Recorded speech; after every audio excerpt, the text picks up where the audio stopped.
இன்னைக்கு திகில் நேரத்துல நான் சொல்லப் போற கதை என்ன கதைன்னா, இது வந்து அ என்னோட சைனீஸ் ஃப்ரெண்ட் ஒருத்தவங்க என்கிட்ட சொன்ன கதை. என்னன்னா, இது வந்து கிடால நடந்த கதை.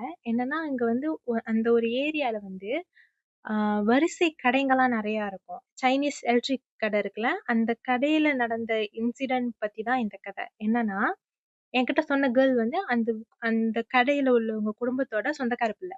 அப்ப வந்து அந்த கடை வந்து கீழ தான் எலக்ட்ரிக் கடை. மேல வந்துட்டு ஃபேமிலியா தங்கி இருந்தாங்க அங்க. யார் யாருன்னா, அ அம்மா, அப்பா, 2 பிள்ளைங்க, ஒரு மெய்ட். வீட்ல ஒரு இந்தோனேஷியன் மெய்ட் ஒருத்தவங்க இருந்தாங்க. அப்போ அந்த மெய்ட் வந்து அவங்களுக்கு இப்ப ரீசென்ட்டா தான் வந்தாங்க. ஏன்னா, அதுக்கு முன்ன வந்து அந்த அம்மாவே தான் வந்து பிள்ளைங்கலாம் பார்த்துக்கிட்டாங்க. ஏன்னா, சின்ன சின்ன பிள்ளைங்க. ஒரு பிள்ளைக்கு 3 வயசு, ஒரு பிள்ளைக்கு வந்து 6 வயசு அந்த மாதிரி தான் இருக்கும்.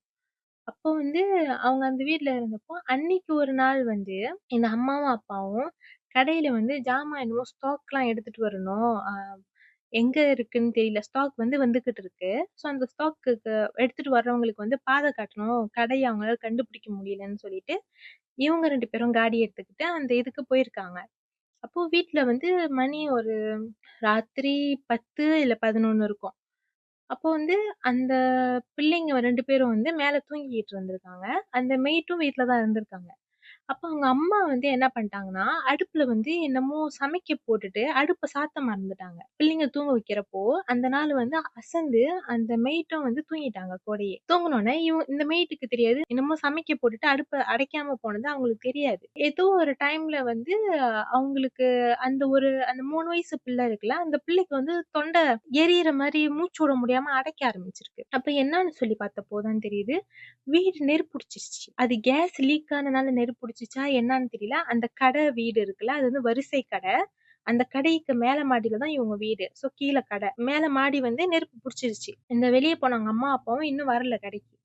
அப்போ நெருப்பு புடிச்சோனே, இந்த பிள்ளைங்களும், அந்த மெய்ட்டும் எப்படியோ தப்பிக்க பார்த்துருக்காங்க. வெளிய இருந்து ஆளுங்க அந்த நெருப்பு எரியறத பார்த்துட்டு கூட காப்பாத்துறதுக்கு ட்ரை பண்ணியிருக்காங்க. பொம்பாக்குலாம் ஃபோன் அடிச்சாங்க. உள்ளுக்கு போய் காப்பாத்துறதுக்கு முன்னே அந்த மெய்ட்டும், பிள்ளைங்க 2 பேரும் அங்கேயே இறந்துட்டாங்க. அந்த அம்மாவும், அந்த அப்பாவும் அவ்ளோ வருத்தத்துல இருந்தாங்க. ஏன்னா, அவங்கனால தானே இந்த மாரி ஆயிருச்சு. வீட்ல இருந்திருந்தா இப்படி ஆயிருக்காதுன்னு சொல்லிட்டு ரொம்ப ரொம்ப வருத்தத்துல இருந்தாங்க.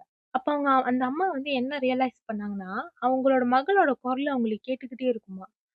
"அம்மா வலிக்குதும்மா, வலிக்குதும்மான்லாம்" அவங்களுக்கு குரல் கேட்குமாம். அப்ப அவங்க அவங்க 2 பேரும் வந்து அவங்க இன்னொரு வீட்டுக்கு போயிட்டாங்க. ஏன்னா இந்த கடையும் இந்த இந்த வீடு வந்து எரிஞ்சிருச்சுன்னு சொல்லிட்டு இன்னொரு வீட்டுக்கு போயிட்டாங்க.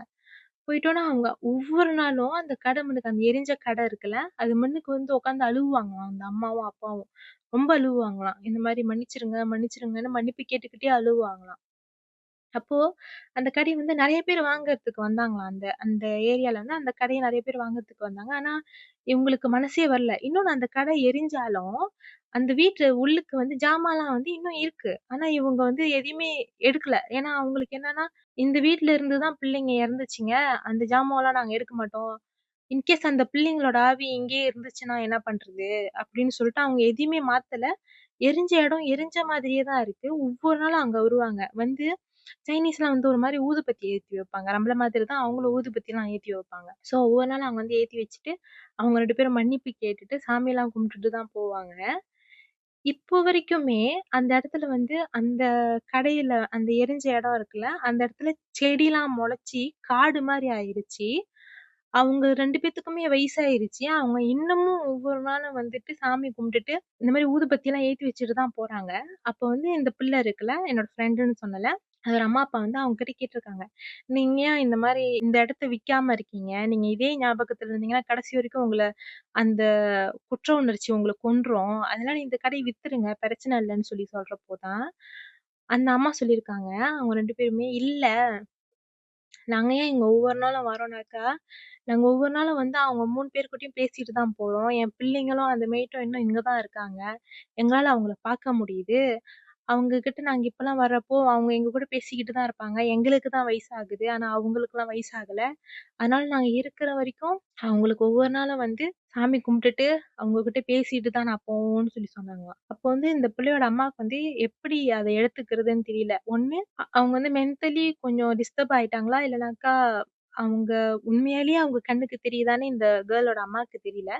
பட் அவங்க என்ன பண்ணாங்கன்னா, சரி பரவால்ல உங்களுக்கு எது சரின்னு படுதோ அப்படி செய்யுங்கன்னு சொல்லி, இன்னமும் அந்த அங்கிளும், ஆன்டியும் வந்து அங்க போயிட்டு சாமி கும்பிட்டுட்டு வந்துகிட்டு தான் இருக்காங்க.